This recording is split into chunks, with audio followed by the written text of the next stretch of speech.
Welcome back to CordcuttersLI, where we help to save you money on your cable bill. Buffering, or what I like to call the circle of pain, is one of the biggest struggles cord cutters face.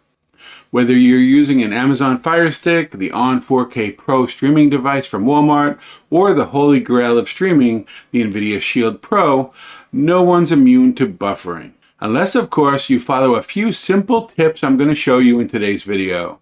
Trust me, you don't want all the guys over for the big game and right before the biggest moment. Play action for Stroud. He's going to take a deep shot down the field. Nico Collins.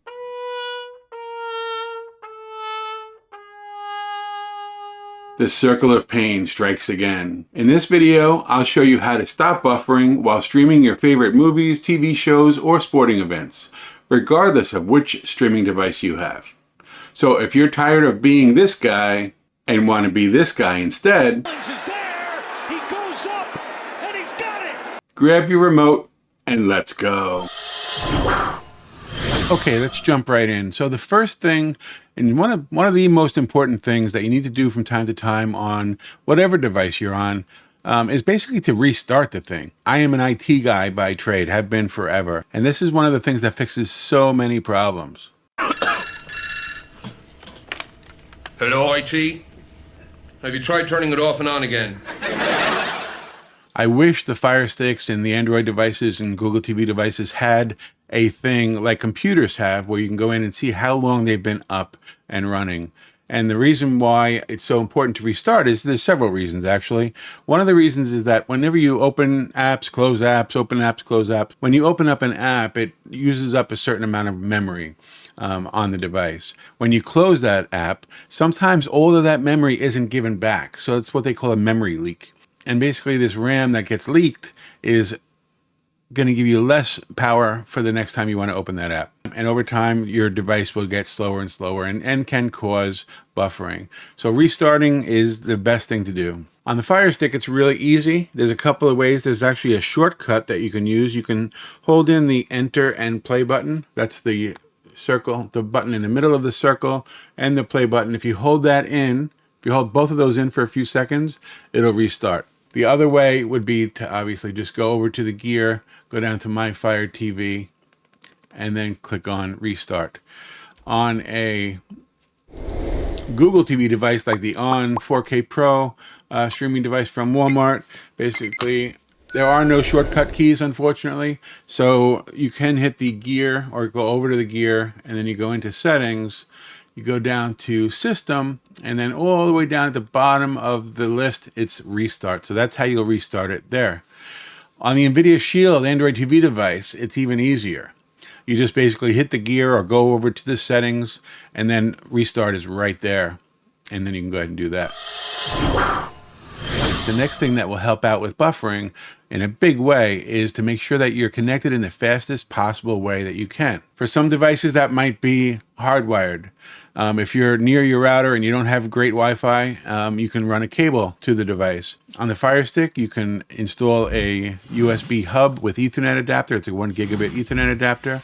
That's very possible that will give you a better, faster connection if maybe you're not, if the Wi-Fi isn't so good. If you have one of the newer devices and it comes with Wi-Fi 6, you can use that. As long as your router supports Wi-Fi 6, that'll give you the fastest speed possible. And also, Wi-Fi 6 also allows you to connect a bunch more devices without, reducing the speed of each one of those devices. Whether you're on a Fire TV device or if you're on an Android or Google TV device, there's an app called Analytics Speed Wi-Fi or Speed Test. This app is available in both Play Stores, the Amazon Play Store and the Google Play Store. And you just go ahead and search for it and install. And when you run that, it'll give you a speed test to let you know, basically, if you're able to stream at 4K, even 4K gaming and so on. You see the little green checkbox there. So that works pretty good. And this works on basically all of the devices this app is available for. Switching over to the ON 4K Pro, same thing. You can just run it right there, and you're going to get the speed. You want to compare basically the speed, versus all the different ways that you can test it. You can try it hardwired, do a speed test. Try it with a Wi-Fi connection and use a speed test. If you have a couple of different networks available to you, Your router might support 2.4G or 5G. Is another option. You want to make sure that you're connected to the 5G. That'll be a faster speed for the internet. And faster internet means less buffering. The next way to minimize buffering, especially when you're using third-party apps, is to optimize or play around with the settings in IPVanish, the VPN. And let me show you what I'm talking about here on the Firestick. So if we go over and open up IPVanish, a couple of things. You can go over into settings. The default protocol for IPVanish is WireGuard. And if for whatever reason you have any issues with WireGuard, you can go into that and you can change it to one of these other protocols, either OpenVPN or IKEv2. Different people will have a different experience when it comes to certain protocols, and you may want to just try each of these and go back and do a speed test with the analytic speed test. You may want to experiment a little bit with this, try each of these and see which one gives you the best performance and ultimately less buffering. Another setting to look in here, especially when you're using official apps like Netflix or Prime Video, is you go in here where it says split tunneling, and you go in here, we'll turn it on, and then go into manage apps. So like, for example, Netflix, it's an official app.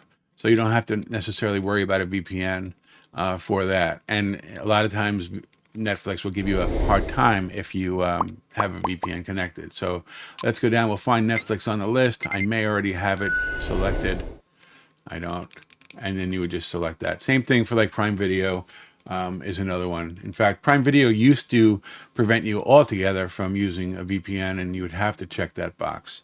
So that's what you can do there. Now, one of my favorite things about IPVanish particularly is that you can go into the different countries and different cities and set your location and set the path basically of how you get from your couch to your favorite third-party streaming app. And, you know, I think this is better explained visually. So let me show you what I'm talking about. Okay, so here we are. We're up in the Northeast. We're on our couch. We're going to be wanting to watch something from one of our favorite third-party apps that happens to be at a place in the West Coast in California, right? So these things in the middle, these globe-looking things, these represent like ISPs or the hops that you need to get to the other side of the country, basically. That's basically how the internet works, right? You have multiple paths. It's like a web. To get from point A to point B, you need to basically jump through a bunch of different ones along the way. So back to IPVanish, if you just go ahead and click the default location and connect, what's happening there is you choose a path to get to the other side. So in this case, it's basically seven hops to get to the content that you want to get to. That might be too many hops. There might be too many places to jump through before you get to what you want to get, and therefore you're going to get some buffering. So if we go back to our Firestick and we can disconnect from there, we go down to this little location thing and can pick a different server. For me here in the Northeast, from trial and error, I found that you can connect to Boston. It seems to be a quicker connection. And you can also look, let me get myself out of the way real quick. You can also look at the different, basically the top is the ping. That's the time it takes to get from that point back to your Firestick or whatever device you have. And then the load is the percentage of how many people are hitting that server at the same time, the IPVanish server. So you want a combination of a low number for both of these. 18 and 24 looks good enough, right? So that might get us a better connection. And so if we go back to our little map here, now there's a very good chance that we're going to find a faster path. Instead of going through those 7 hops, we might jump to the first one, then to the second, and then third. So just 3 hops. You're never really going to know. It's kind of up to the ISPs and the way that they, you know, their little network algorithms work to get you to, you know, where you want to go. In their opinion, the fastest way, but it may not always work that way. You might also have one that's down in the middle and we'll have to choose a different path and so on and so forth.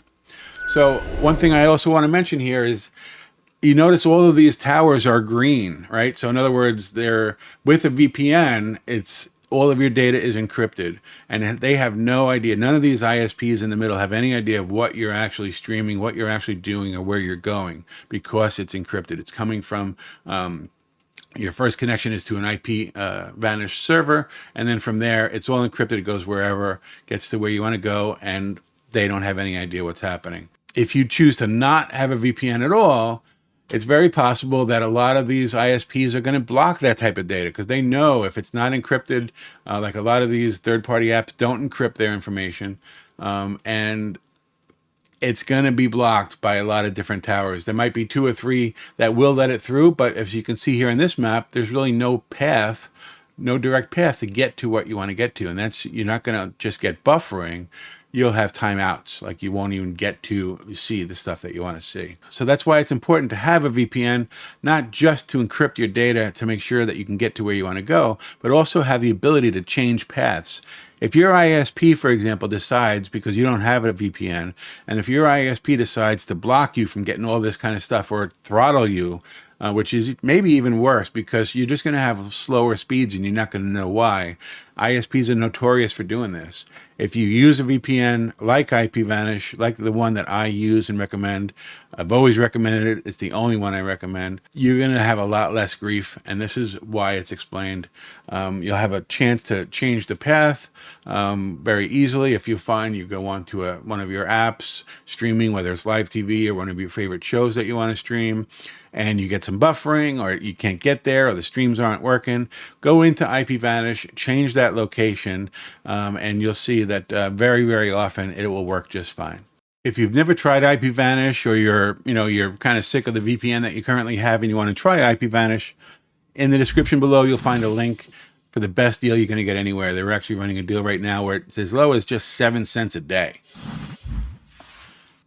That is pretty hard to beat, and it's basically a money back guarantee. So if you do try it out and it doesn't work, no big deal, you get your money back. So the next thing we've covered, restarting the device. We've covered, connecting with the fastest possible speed. We talked about optimizing your VPN to make sure that you have the best path and your data is encrypted and all this stuff, so nobody knows, your ISP can't know where you're going. It's none of their business. Now, the last thing I wanted to discuss is basically closing extra apps. Similar to the reason why we restart the device in the first place, because when you have more apps open and open and closed, you use up that RAM, that horsepower basically. The more apps you have open all the time, especially in the background, without you even realizing it, that will be a huge one. You'll definitely see some buffering going on when that's happening. So you want to close all the extra apps that you're not using at the moment.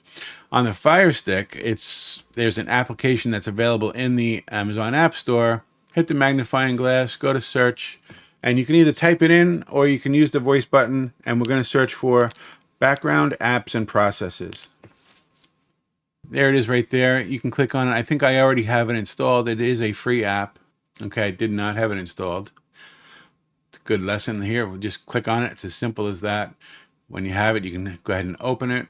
When you hit that refresh button at the top, it's going to show you all of the apps that you have open on your device. So let's go down to select remaining. We'll go up to where it says close chosen apps. It's going to bring you to each app one by one. It's real quick. Just go down. We'll hit force stop. Go back. It'll bring up the next one. Force stop. Go back.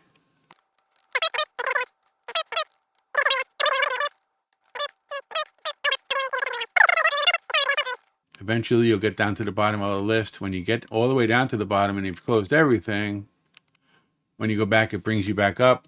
You hit the refresh, and you'll see that there are no apps open. Right there in the middle, it says no apps open.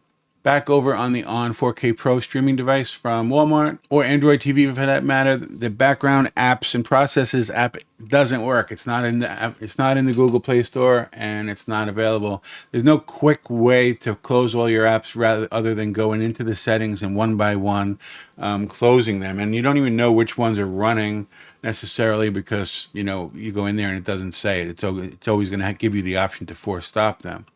So I don't often recommend for pay apps, but this is one exception. This is an app I'm happy to pay. I don't recall, honestly, it's been a while, if it's $1 or $1.99 for the TDUK app killer. It's available in the Google Play Store. You can just search for it. You can install it on all your Android or Google TV devices, and it's lifetime, so it's a one-time purchase. But after you install it and purchase it the one time, like I said, you open up the TDUK app killer. There's a thing here, it says connect to this device via ADB. You click that, check that box that says always allow from this computer, and click allow. And then a couple of things here. You can count the total number of background apps that are running. Click on that. So I've got 8 background apps running. Another really cool thing here, if you notice right below me, to the left of me, or to the right of me, depending on your perspective, you've got the green dot there. That's the VPN indicator, letting me know that the VPN is connected. My IP vanish is connected. And if you click on Set Up Whitelist, you can tell it not to close specific apps. And if we go down here, you'll see I've already got IP vanish selected. And so when you go to force stop all apps, it closed 7 of them. And when you count the number now, it's only 1 app, and that's the app, this app itself. And we exit, and now we've got no apps running except for IP vanish. So that's really, really quick. It saves you a lot of time. Like I said, I don't remember if it's $1.99. Search for it. If I search for it now, it's just going to open because I have it. So I can't even go back and see how much it was. But $1.99 forever, the amount of time that you save, I know about you, but my time is worth a lot to me, and it pays for itself 50 times over, in no time at all. So anyway, those are the things that I wanted to show you to minimize the buffering on your device. I'd love to hear from you. Let me know if obviously you might have known about some of these, you might not have known about them. Let me know if there's anything that you think is also helpful to other people that might also reduce buffering. But these are the top 4 things that I feel are most important and do the biggest change and give you the best results by doing. So as usual, if you enjoyed anything you saw here today, please go ahead and like the video, subscribe to the channel, and as always, share this and all of your favorite CordcuttersLI videos with your friends. This not only helps to get my videos shown to more people on YouTube, it also helps to support the channel. Thanks so much for watching.